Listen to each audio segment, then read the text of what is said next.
You'll see Pauline there, up there on the upper left, Melissa Rowe, and the Westlake Norman chair, and myself in the lower right, along with Chris Carr in our Mooresville co-chair. January and March for Charlotte. And then February, we have a lunch and learn, and that one will be with the East region team. So if we've always been planning to do a lunch and learn. So hopefully this will help for those that wanted something like that as well, giving you another option opposed to having one late in the evening. So hopefully you guys can catch that. Yeah, please check the calendar of events. There are always some good information on there. Yep, we do 5 per month. It's always good. We're trying to bring you some good quality content. And it's a good segue over to Scott. There's my contribution to humor.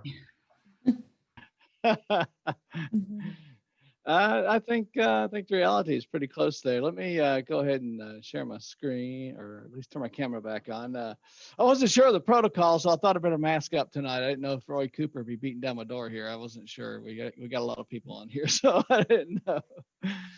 No, I'm not. I don't want to make fun of what's going on right now, but I do try to find humor in everything that's happening around the world, because without humor, without laughing, what good is life? I think humor and being able to laugh every day is just an essential part of our lives. So it was just natural that it fell into my project management skills and helping that out. Let me go ahead and share my screen real quick. Let me know if you can see my screen. Can see it. Okay. So I am Scott Meade, and I am a professional cat herder. I know we all feel like that every day, and I sort of sound like I'm in an AA meeting or something right now, but it's true. We are professional cat herders. We're all pushing that proverbial wet noodle up the hill every day, trying to get our jobs done. I've been in IT for, a little over 35 years now. I was telling the people earlier that I've become buttery soft, complaining about 50-degree weather. I moved here from Nebraska, and the average temperature this time in Nebraska is usually about 10. So I have become a buttery soft in the South. 50 degrees feels cold to me.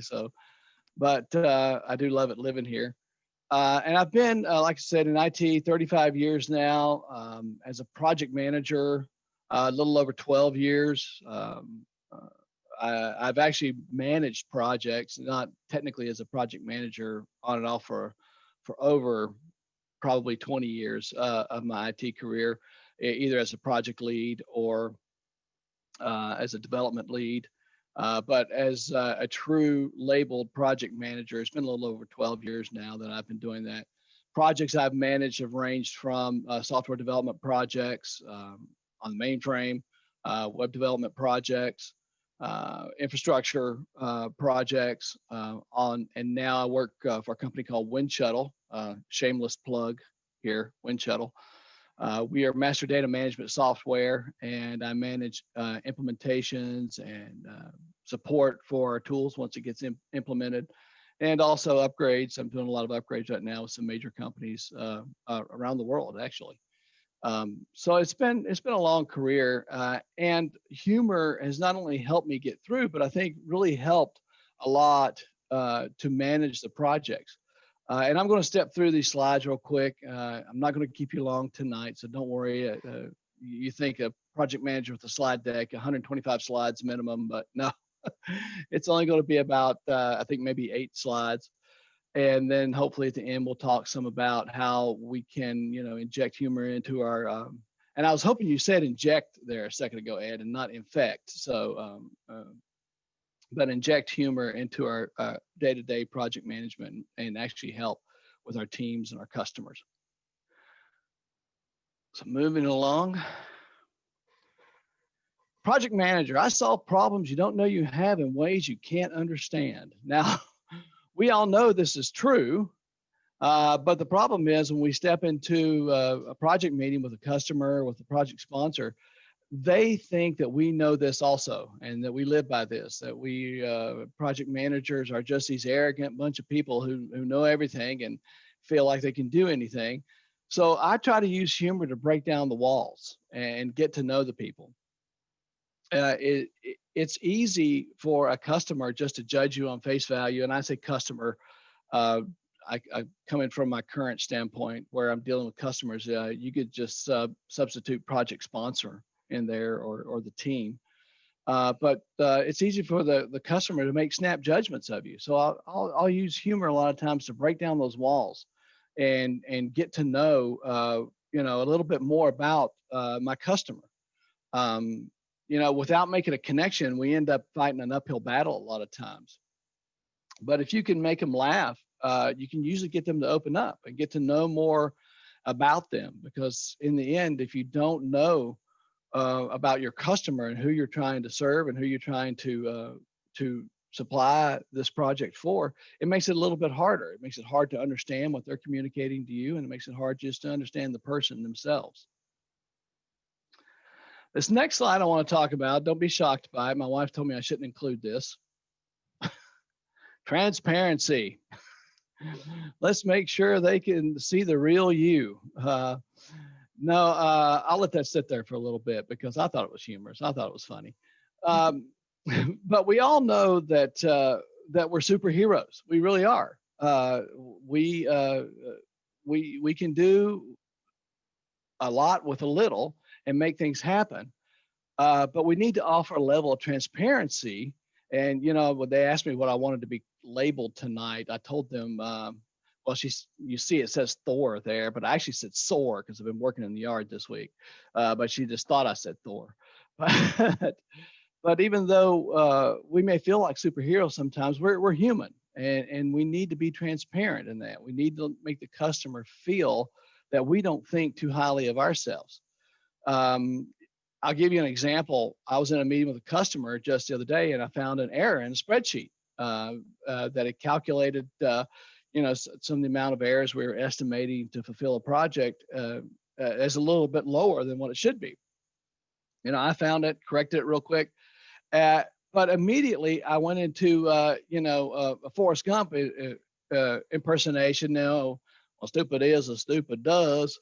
And it made the customer chuckle a little bit. So I was glad that I was able to do that, because it makes them feel more comfortable that, yes, there's a human side to me, and I make mistakes just like they make mistakes, and I'm going to be transparent about that, and using humor to make us both feel better about it, to make sure that they don't feel that it's something I'm trying to hide. It's something that I just don't want them to know about, but I'm going to make mistakes along the way. But the cool thing is I'm going to own up to those mistakes, and I'm going to make sure that you're aware.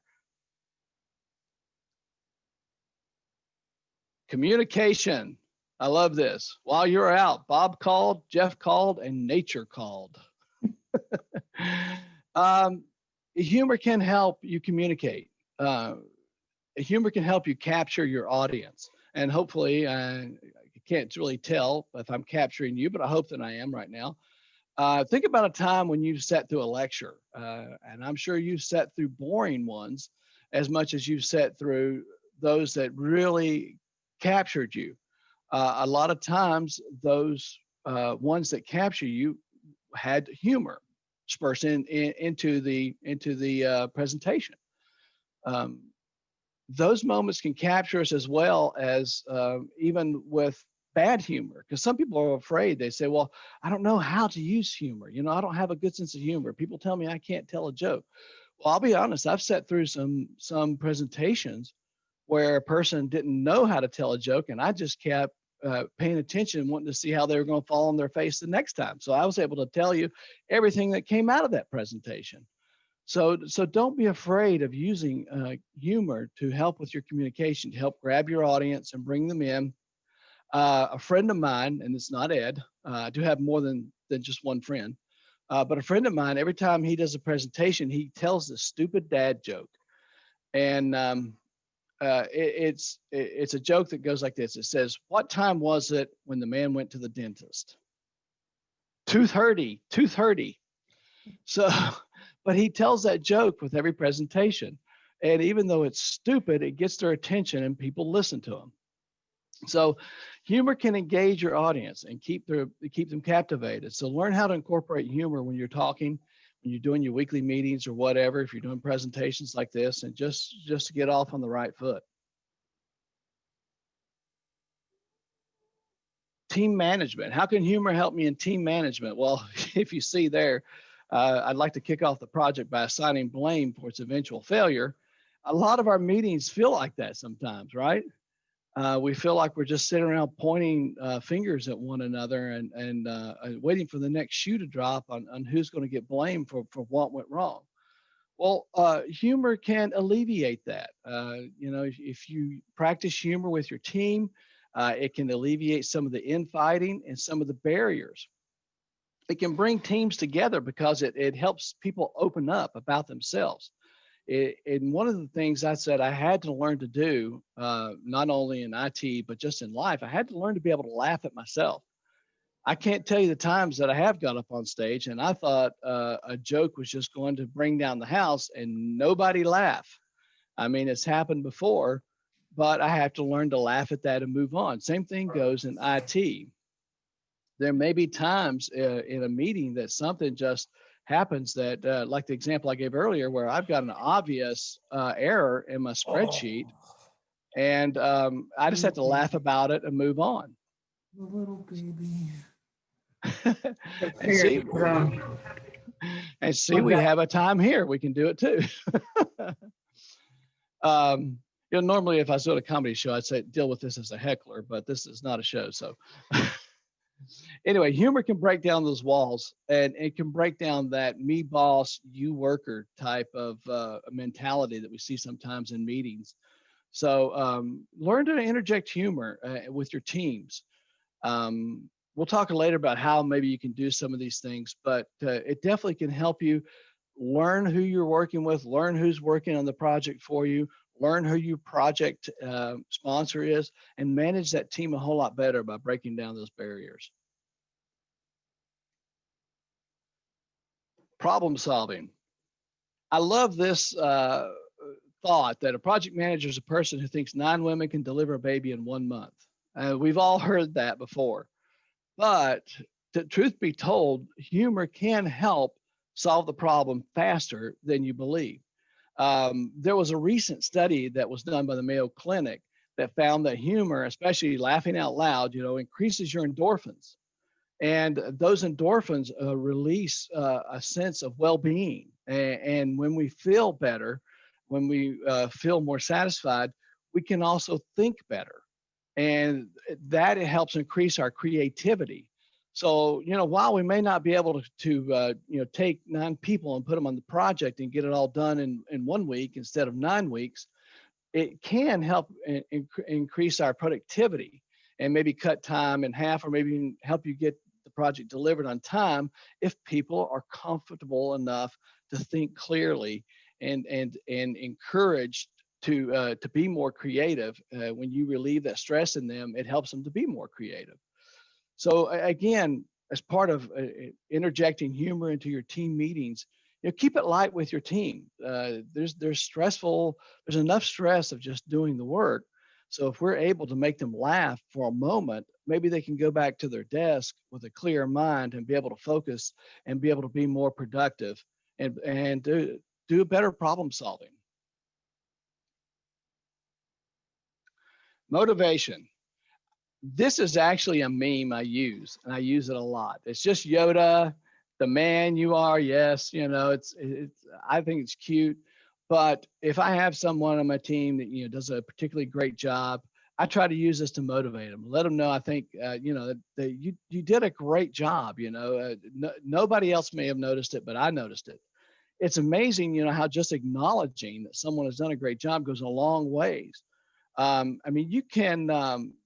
You can give a person a raise and that money feels good for a while. But if you really appreciate someone, it's amazing how motivated they are.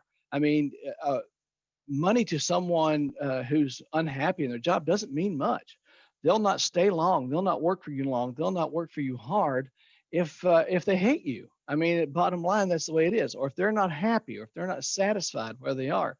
So if we can just interject a little humor into their day-to-day through and motivate them with it, it goes a long ways of keeping your workers satisfied, your team satisfied, increasing that productivity as we talked about before.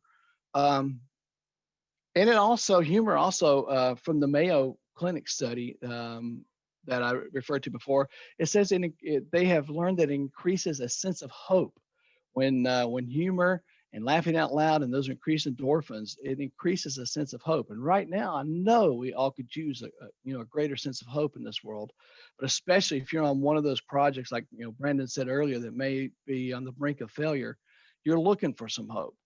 And even finding humor in those cases can help bring those around. Stress reduction. Oh gosh. A project manager is easy. It's like riding a bike, except the bike is on fire, you're on fire, everything's on fire, and you're in hell. How many times have we felt this way? I use the term running down the street 90 miles an hour with my hair on fire. There's enough stress in life outside of work, but work sometimes just seems to be crazy for a project manager. You've got deadlines, especially if you're juggling multiple projects and you've got shared resources across multiple projects and you're trying to arm wrestle to get time for a resource. It just drives you nuts sometimes. But, if we take a moment just to laugh, again, I'm referring back to the Mayo Clinic study. The release of endorphins goes so long in just helping reduce stress. Why is reducing stress important? Well, we all want to live, and the reduction of stress can help us live a lot longer. Stress is one of the biggest killers of people today. Hypertension. It can even affect your blood sugar levels.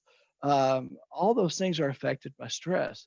So if we interject humor and a little laughter, laughing out loud, it can go a long way.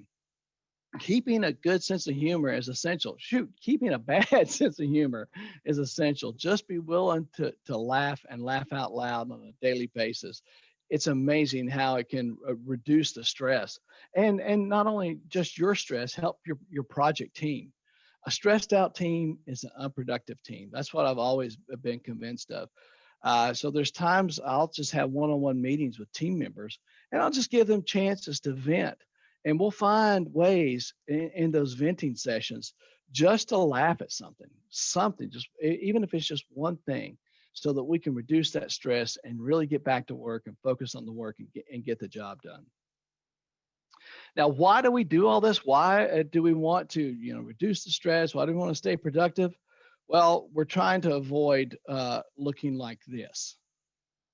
This is actually a selfie when I just got off of a call with one of my major customers a few moments ago. But we're trying to avoid that. We're trying to put some humor into our lives every day and into our jobs, so that we can make it we want people to want to come to work. And when they want to come to work, they're definitely more productive. When they're more productive, our projects stay on track better. It's simple. Well, I started to say simple as physics, but we all know that's not simple, but it is simple. People who want to come to work, people who are happy, people who are more satisfied, they do better jobs, and humor helps that in a great way. How do we do that? Many ways. I told you the story about my friend who likes to tell the dad joke 2:30. I have a website link that will take me to stupid jokes like this also, just in case I run out of things to talk about. But life itself, there's so much going on in our lives. Life itself can just be funny. Don't be afraid to talk about what's going on in your life. I'll give you an example. I started off a meeting one time. I walked in and somebody said, "You look stressed." And I thought, here's a good chance to tell a personal story and make us all laugh and maybe relieve my stress too. But I was stressed out a little bit. I just gotten a call from my daughter. Now, this was several years back, and she was graduating from college. She graduated with a high GPA and a finance degree, international finance, in fact. And I'm thinking big things are coming for her. She's going to go somewhere. She's going to end up being a CFO. She talked about one day, being, in government, running, the Fed and things like that. So I had great hopes for her. So she calls me up and she says, "Dad, I've got a job offer I'm entertaining." And I said, "Great, you're about to get out. You're about to get on your own." I said, "Tell me about it. Tell me what's the job?" She said, "Well, Dad, it's with Disney World." And I stopped for a moment and I thought, "Honey, you went to school for 4 years. You graduated with like a 3.9 in international finance, and you're going to run off to Disney World and be Snow White?" And she said, "No, Dad, I'm going to be Cinderella." You have to laugh. There's so much that's going on. If you just really take the time to look around and see, what's going on around you, you'll find humor. I always like to talk about the time I called the help desk and said, "I can't get logged in." And they say, "Shoot me an email." What are you going to do? You can't shoot someone an email, but there's always humor to be found. The next slide is probably the slide that you guys have all wanted to see. And it's that I am done. I'm going to turn this back over to Ed and crew, but I do want to thank you guys. And I do want to encourage you to interject humor at some level every day, not only for your teams, but for yourself. Find some things to laugh at. Go watch some movies, maybe show some funny clips to your team. Just take a session where you say, "We're going to de-stress today. We're going to watch this humorous clip I found on the internet."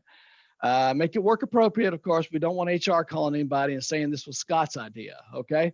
But anyway, thank you guys for your time. I hope this helps you out a little bit. I'm going to turn it back over to you, Ed, and thank you all for letting me share today. Thank you, Scott. Well, I guess I'd like to ask you a couple questions before we do our breakout. Can you give us an example where maybe one time in your career, the joke you told or the situation you told where really pushed things off, and can you do the exact opposite where it just went wrong? Of course, I've never had a joke fail. Ed, what are you talking about? I've seen performances. No, I'm sorry. No, yeah, I've had times. I mean, one of the big things that they teach you in comedy is know your audience. And I've told jokes that people just didn't understand. I'm not sure what Ed has told some of you about me, and some of you on here know me. I know Wes knows me, and Ed and some others. But I live in a small town, Coolamy, North Carolina. And I told a joke, and it wasn't like I was just telling a joke. I was just telling the team, I said, "Guys, if you ever need anything, come to me. Let's talk. I don't want you to be stressed out over this. I want you to be able to do your work and do it." I said, "Even come see me. Come to my house." I said, "I live in Coolamy." I said, "I'm easy to find. Just look me up in the phone book. There's only 5 of us in the phone book." And they said, 5 meets? I said, "No, 5 people. That's where I live, in Coolamy, North Carolina. Five families live here. In fact, I tell people, if you're lost, you're probably in Coolamy, so look me up." But it didn't go over. They didn't understand. So that's one example of it didn't understanding. Now, I can tell example of a project sponsor I had a while back, and he just walked into a meeting already hating my guts. Now, why, I don't know. But he had already decided that no matter what I said, he was going to fight me and he was going to do everything he could. And during the meeting, he stood up, actually called me, an explicative word, and walked out of the meeting. So I thought, I'm not going to let this bother me. I laughed it off and I scheduled a follow-up meeting with him. Well, I did. I scheduled a follow-up meeting with him, and I was just telling him about, how bad my day had been. Or actually, he asked me. He said, "How's your day been?" And I said, "Fine as frog's hair," and I was being sarcastic, of course, but it made him laugh. And he began to open up to me a little bit, and I told him how I was being sarcastic. That I had a lot of pressures, a lot of stuff going on. And he began to open up to me and talk about the pressures that he was getting put on him from above. And even though we started off that first meeting where he's calling me, a foul name and walking out of the meeting, when I left this company, he was so sad to see me go. We were like best friends before it was over with. So those are just a couple of examples where it didn't work because I didn't really know my audience, but it did work where it helped break down some walls and helped a person, shed that hard shell and open up and relieve some of his stress and some of his anxiety at the same time. Okay. Rhonda, would you like us to walk us through on a breakout session? Before we go there, Scott, okay. so if you're getting ready to have a meeting with your team, so how do you start out? Do you start out with a joke with the team, or is it like based on, something that might have happened while you're having the meeting and things like that? It depends. Again, I go back to a comedy term of reading the room. It's hard to do on Zoom, so I try to, especially if it's a team meeting, I try to insist people turn their cameras on so I can at least get a look at them. But the term reading the room says, okay, get a vibe for what's going on, get a feeling for what's going on. If you feel people are stressed out, maybe I will start with a joke. But a lot of times I'll just go straight into what the meeting's about, depending on what it is, especially if it's with a customer. A lot of times I'll just go straight into the meeting and we'll talk about project plans. We'll talk about budgets and go over those. And I'll make joke about little red lines and things like that. A lot of times, this red line's dipping down here too low. We want to bring it back up here just to keep it light. And even though when I talk about the red line dipping low and my financial burn down, I'm spending more than what I need to be right now. I try to say, but we're going to kick somebody in the behind and they're going to do better and it's going to dip back up here. Just again to alleviate some of that stress they may be feeling. So reading the room, is important. Okay, thanks. Any other questions you'd like to ask Scott? Just don't ask me what my waist size has gotten to during Corona. All right. Hey, everyone. If there are no further questions, just pause for a minute. Any other questions for Scott? All right. I've chatted our breakout session topic, so take a moment to look at that. We are going to break out into, we have a question. But if you're working with a third-party team. Yeah.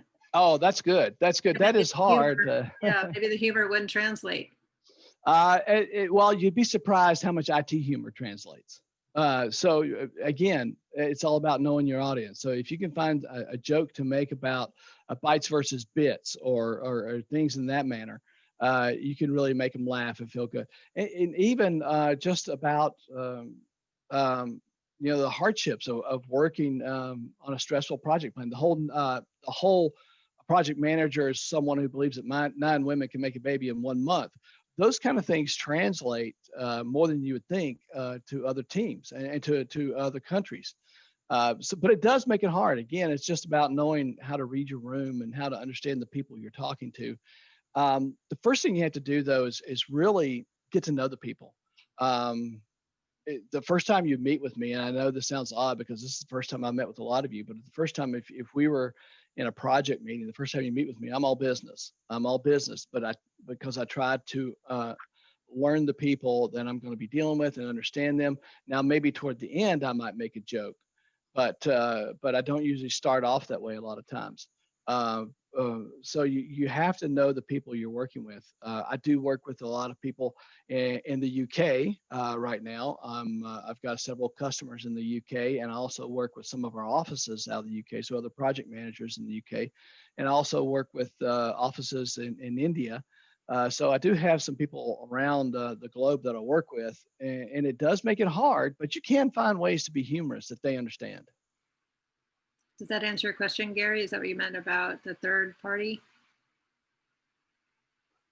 Yeah, cool. Any other questions? I see one here. It says, how do you make a joke with an environment of serious people who just want to do business? Yeah, that's, I relate that back to killing on stage. And I've done that before. Just, okay, get down to business, get it done and get it over. Sometimes there's some people who just don't want to laugh. You can try. And if you feel it's not working, don't try to push it. It's not going to happen. Just like work in a room of people who don't want to laugh. If they want to do nothing but business, then you better just get down to business. But now you'd be surprised that you may crack a joke that later on they come back and it helps them open up to you a little bit more later, especially if you're honest and open about yourself and tell a funny story about yourself. Those are the ones that seem to really break down those walls and help people to be honest and open about themselves. And a lot of times they'll get past this. Let's just do business and get out of here.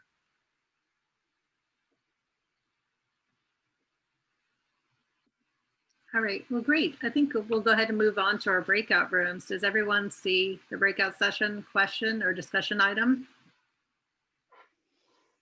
I take that as a yes. Yes. So give me a thumbs up. All right, so I've created 11 breakout rooms, which will be 4 to 5 people.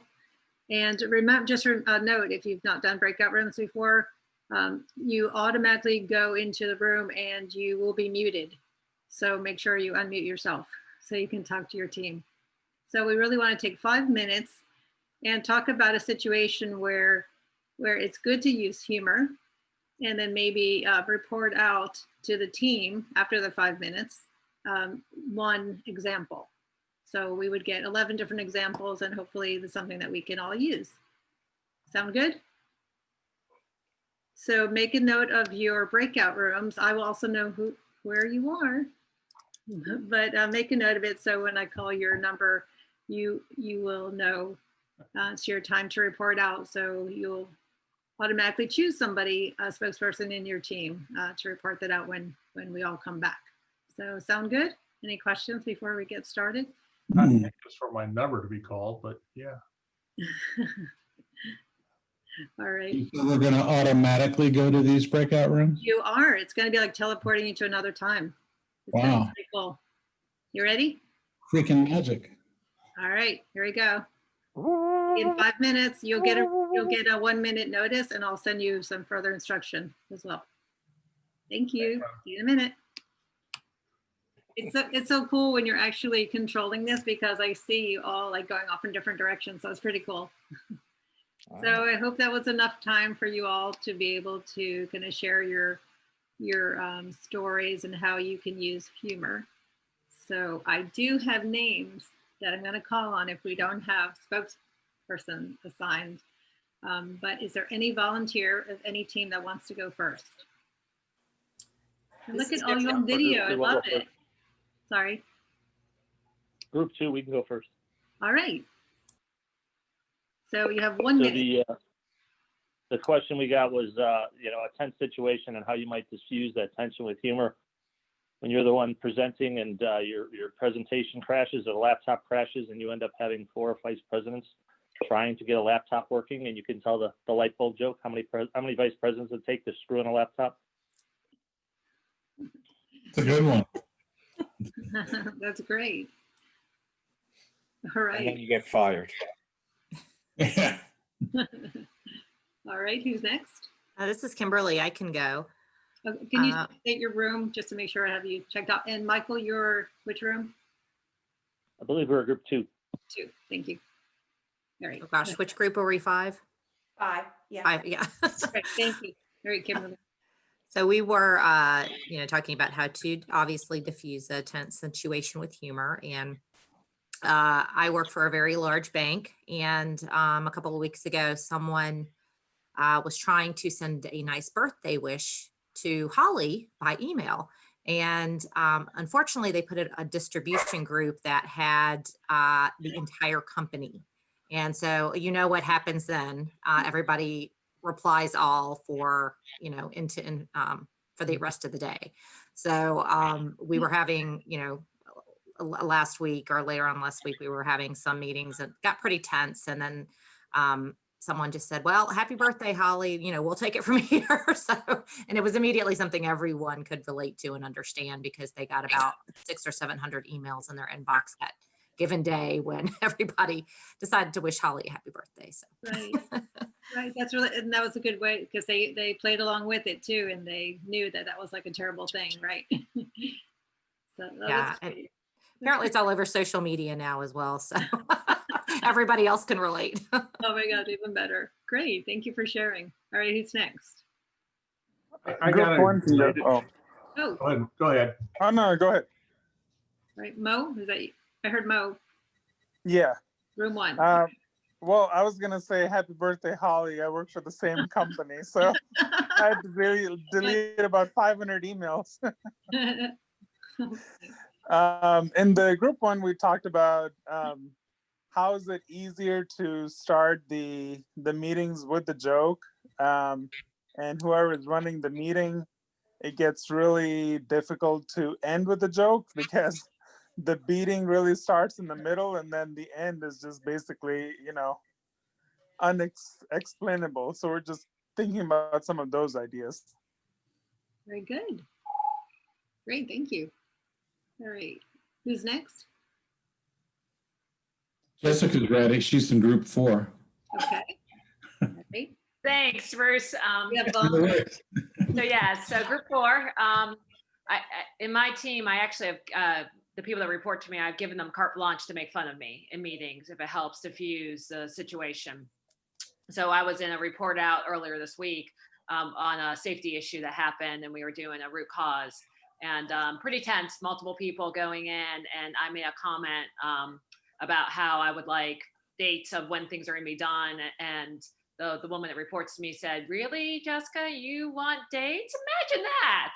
And everyone in the group we ended up all laughing about it. It was a great way to end the meeting on a light note. So I found that helps a lot with groups I lead. Perfect. That's a great example. All right, what group's next? Can I say go Chiefs to Bruce? You can. Okay. Hey, this is Group 6, Deborah Donaldson. Hey, Deborah. I was telling them that I had a past boss that I asked if my sense of humor was a problem, and he told me at times, yes, it could be. So I have to be careful. But this week I was in a meeting that we had with leadership, a status meeting, and everything had changed about the formatting and how they wanted to do this and that and the other.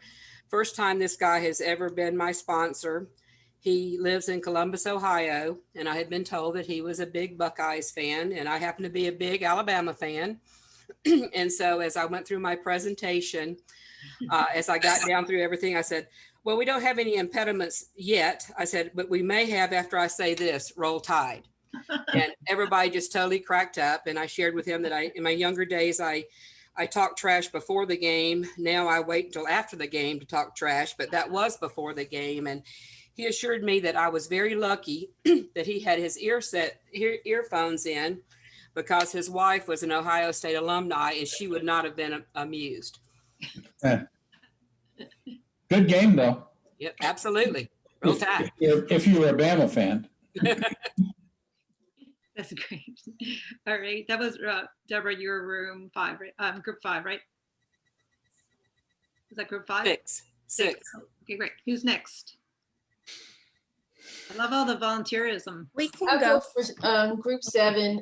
We just basically talked about a time that would be great to actually do some humor. And it's going to be like when you first start with your meeting your team, you have that first initial meeting. That'll be a good time to kind of bring in some humor. And then once you start to feel them out, get to know them a little bit more better, then you can kind of incorporate a little bit more humor. But maybe starting it out in the kickoff meeting or something like that. Nice. Just set a good tone. I like that. Mm. All right. All right. Our next volunteer. 10 can go.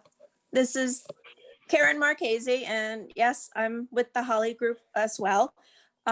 We are shuffling around Scrum Masters, and the Scrum Master that I am handing my team over to has this really relaxing way to interject humor every single day for every single call since January 1st by following his national holiday calendar.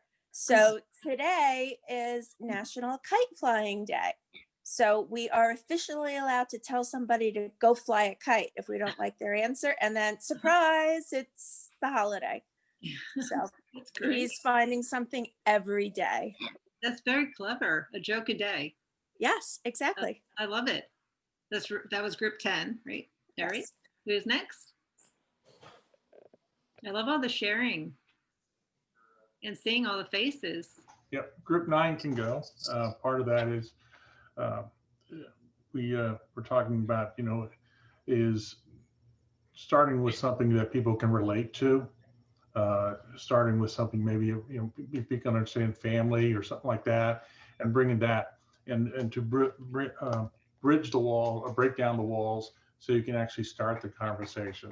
In other words, coming into the meeting, you may not be collaborating very well, but come in and talk about, oh, this happened with my kid or my dog did it and it was kind of funny. And then you start talking about that, you can continue on to talk.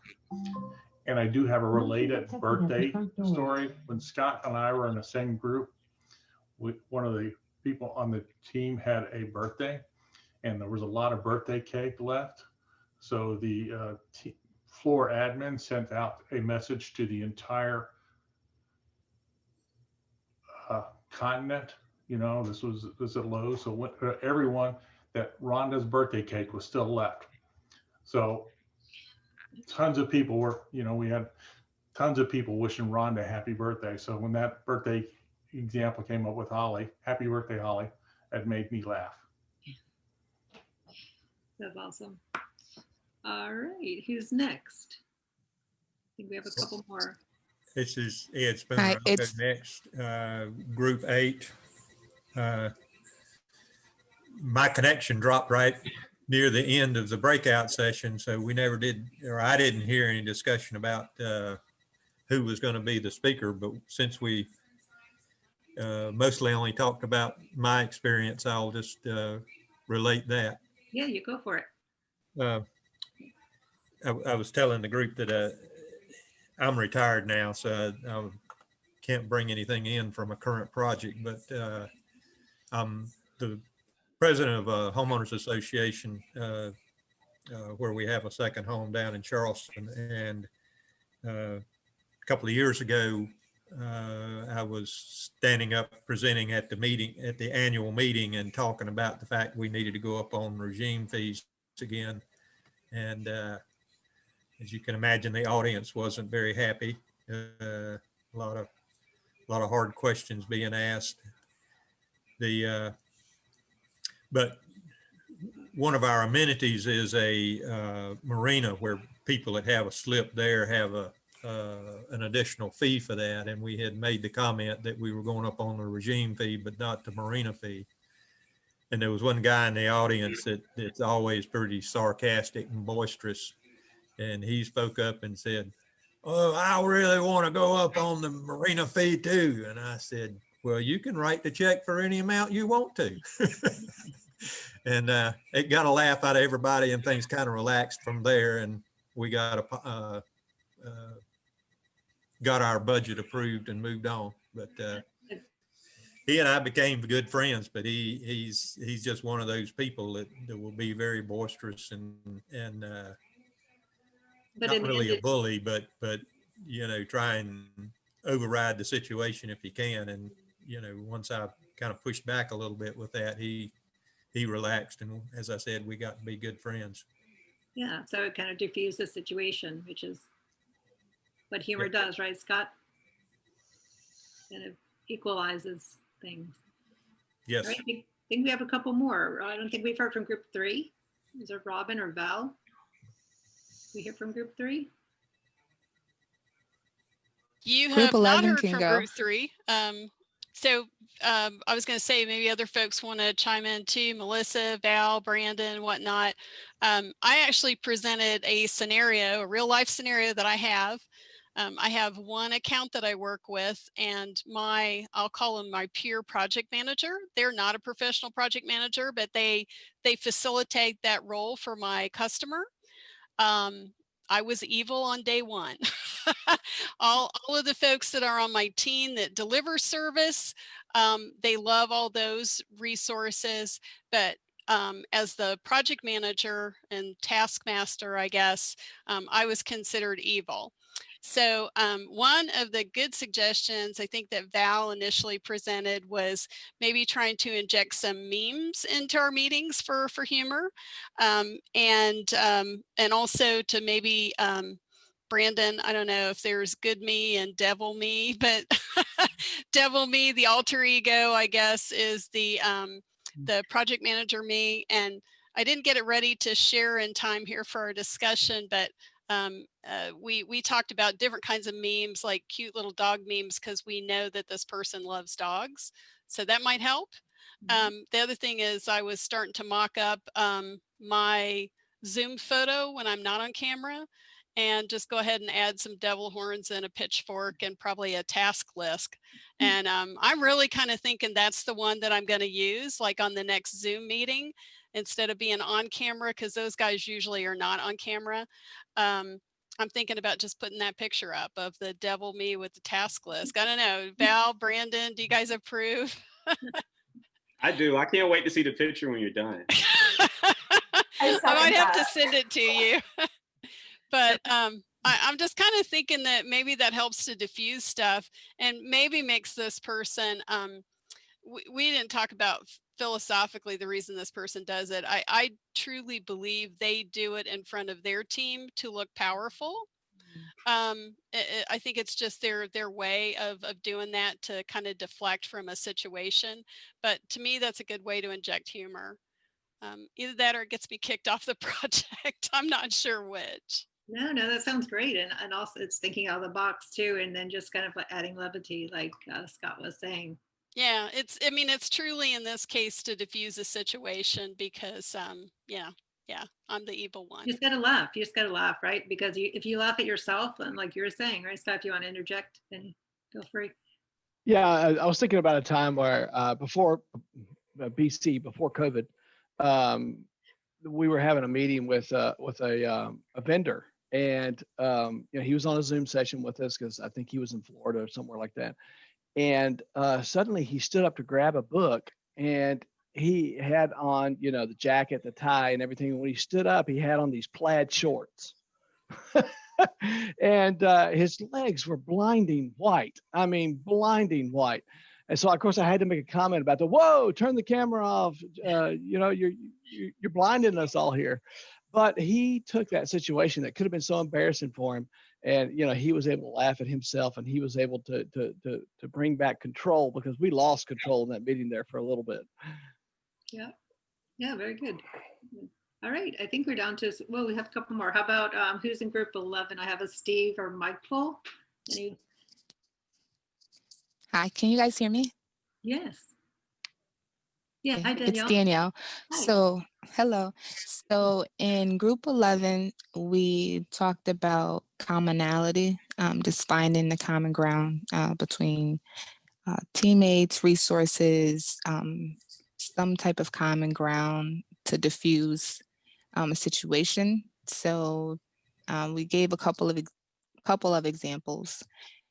It's been a while since we spoke about those items, so I kind of forgot a few of them.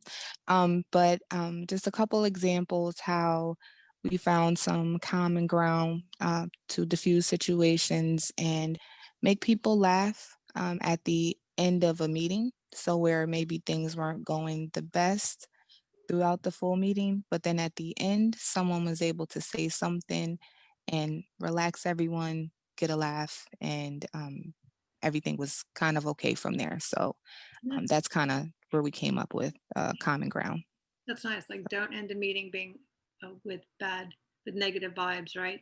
Exactly. Like, don't go to bed mad, right? That kind of thing. Just like, you know. Exactly. Yeah, like we had good discussion, it was heated, but you know, it was no harm, right? It's really to get the best result, which, you know. Right. At the end of the day, we came together. Right, because positive conflict is always leads to the best solution. So sometimes it does get heated before it becomes good, right? Agreed. Yeah, that's a good one. Thanks for sharing that. All right, I think, is that everybody? No, about group 7. I don't know if I had group 7. Lawrence, did your group report out? I was 7. Oh, you were 7. Okay, great. Did anyone not report out? Ed, are you like getting a massage from that kangaroo there? I'm not sure. He doesn't actually look like that.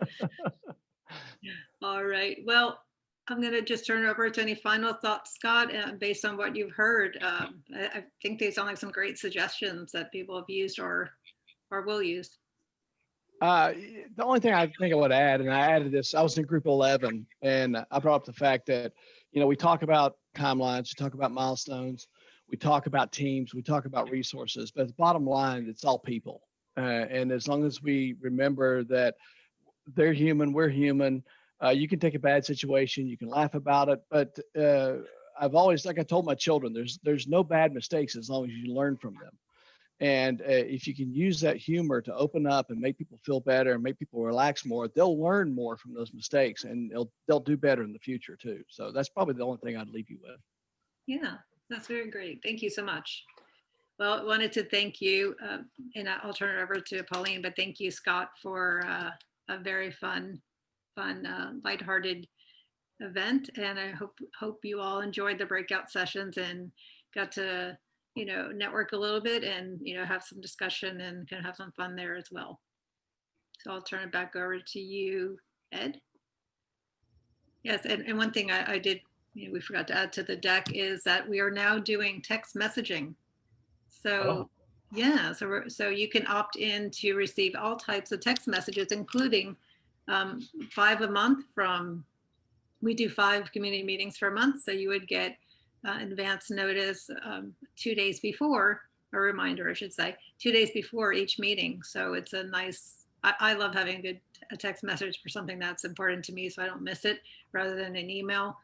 So that's a cool new feature that we have now. And again, as I said, all of our meetings will be recorded and on YouTube and available for you to either rewatch, or if you missed a meeting, you can go ahead and get on demand there. And if you do on demand and you don't attend the live meeting, how do we search for that, Rhonda? Well, the YouTube, Yes. the link will go out of the email from Brandon with the link. Yeah. Okay. And I imagine we'll have it on the website as well at some point. But right now it's going in individual emails for those that attended. But you also can, so if you don't register for the meeting, and you can also go and view it on demand, and then you'd have to self-report the PMI.